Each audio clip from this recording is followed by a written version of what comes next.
வணக்கம் நண்பர்களே.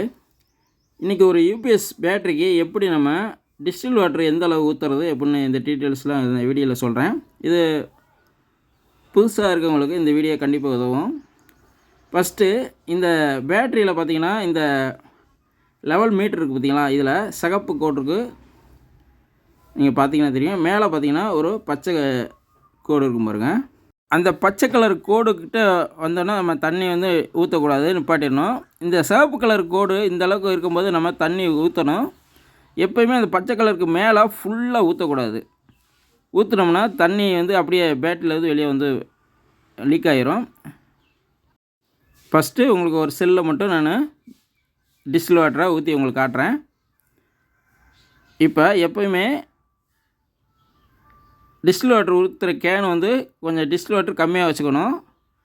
இப்போ வச்சுக்கிட்டே இந்த லெவல் மீட்டரை ஃபஸ்ட்டு நம்ம வச்சுக்கிட்டே தான் தண்ணி ஊற்றணும். இப்போ நான் காட்டுறேன் பாருங்கள். சில பேட்டரியில் பார்த்தீங்கன்னா ஊற்றும் போதே அந்த லெவல் மீட்ரு மேலே வர்ற மாதிரி கொடுத்துருப்பாங்க. இது அப்படி இல்லை. இப்போ பாருங்கள், நான் கொஞ்சம் கொஞ்சமாக ஊற்றுறேன் டிஸ்டில் வாட்டரை. ஊற்றி அந்த லெவல் பார்த்துக்கணும், வச்சு எடுக்கணும். அப்போ தான் கரெக்டாக இருக்கும். இல்லாட்டினா தண்ணி கூட போயிடும். பாருங்கள், நான் வச்சு காட்டுறேன் பாருங்கள். கொஞ்சம் அசந்தாலும் அந்த டிஸ்டில் வாட்டர் கூட போயிடும். அதனால் எப்போயுமே கவனமாக இருக்கணும். இப்போ லெவல் பார்த்து இப்போ நான் ஊற்றிக்கிட்டு இருக்கேன். இப்போ கரெக்டாக அந்த பச்சை கலரு கோடுக்கிட்ட வந்தோன்னா நம்ம கரெக்டாக நிப்பாட்டணும். இப்போ ஒன்று நான் ஊற்றிட்டேன், கரெக்டாக லெவல் பார்த்து. அதே மாதிரி மற்றதையும் அதே மாதிரி நம்ம ஊற்றிக்கணும்.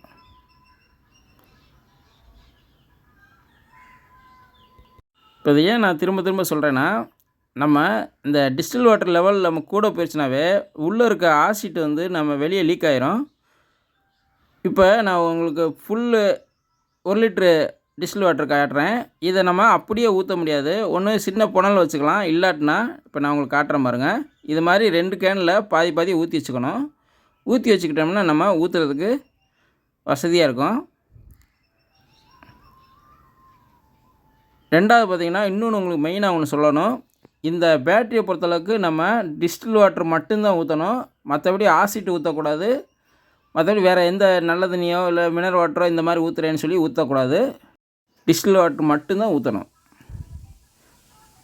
சில பேர் என்ன செய்வாங்கன்னா, இப்போ இது இப்போ பேட்டரி ஆசிட்டுன்னு தனியாக பெட்ரோல் பேங்கில் கிடைக்கும், அதை ஊற்ற நினைப்பாங்க. அது ஊற்றக்கூடாது. எப்போயுமே டிஸ்டில் வாட்டர் தான் ஊற்றணும், வேறு எதுவும் ஊற்றக்கூடாது. இந்த மாதிரி நம்ம யூஸ் பண்ணோம்னா இந்த பேட்ரி லைஃப் நல்லாயிருக்கும். ஏன்னா இப்போ நம்ம வீட்டுக்கு யூஸ் பண்ணுறது இப்போ 3 வருஷமாக யூஸ் பண்ணிக்கிட்டு இருக்கேன், எந்த பிரச்சனையும் இல்லை. இந்த மாதிரி மெயின்டைன் பண்ணால் அது வாட்டுக்கு பேட்ரி லைஃப் நல்லாயிருக்கும். இப்போ 6வது செல்லில் ஊற்றி முடித்தாச்சு, அவ்வளோதான். இப்போ அடுத்து என்ன செய்யணும்னா, ஒரு துணியை வச்சு லேசாக நம்ம அந்த பேட்டரியை நல்லா அந்த சைடில் எல்லாம் தொடச்சிடணும். ஏன்னா நம்ம ஊற்றும் போது லேசாக இந்த டிஸ்டில் வாட்டர் மேலே சிந்திருக்கும், ஏற்கனவே டஸ்ட்டு வேறு இருக்கும். அதை நம்ம க்ளீன் பண்ணி எடுத்துடணும். அதே மாதிரி தொடச்சிட்டு அந்த துணியை வேறு எதுக்கும் யூஸ் பண்ணக்கூடாது, தூக்கி போட்டுடணும். ஏன்னா அந்த துணி கொஞ்ச நாளில் அப்படியே கந்தலாக துணி ஓட்டை விழுந்துடும். ஏன்னா அதில் ஆசிட்டு இதெல்லாம் கலந்துருக்குல்ல, அதனால் அப்படி இருக்கும். அதில் மெயினாக டிஸ்டில் வாட்டர் ஊற்றுனோன்னே நல்லா சோப்பை போட்டு கையை கழுவிட்டு தான் மற்றதை நீங்கள் தொடணும். இல்லாட்டினா நீங்கள் ஒரு துணியில் தொட்டிங்களாவோ இல்லை துணியில் துடைச்சிங்களாவோ அந்த துணி வேறு எதுக்கு யூஸ் பண்ணிங்கன்னா கொஞ்ச நாளில் அது ஓட்டை விழுந்துடும், டேமேஜ் ஆகிரும். அது மாதிரி ஒரு கந்தலாக போயிடும். அதனால் எப்போயுமே சோப் போட்டு கை கழுவிடுங்க. அவ்வளோதான் நண்பர்களே. இப்போ டிஸ்டில் வாட்டரு உங்களுக்கு கிட்ட காட்டுற பாருங்க, எந்த லெவலில் ஊற்றிருக்கேன்னு பாருங்கள். இந்த லெவலில் நீங்கள் மெயின்டைன் பண்ணிங்கன்னா பேட்டரி லைஃபு நல்லாயிருக்கும்.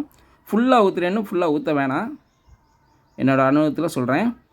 இப்போ இந்த பேட்டரி பார்த்திங்கன்னா C10 மாடலு. இது சோலார் யூபிஎஸ்க்கு நான் யூஸ் பண்ணிக்கிட்டு இருக்கேன். 40 ஆம்ஸ் தான் இது சோலார் யூபிஎஸ்ஸு.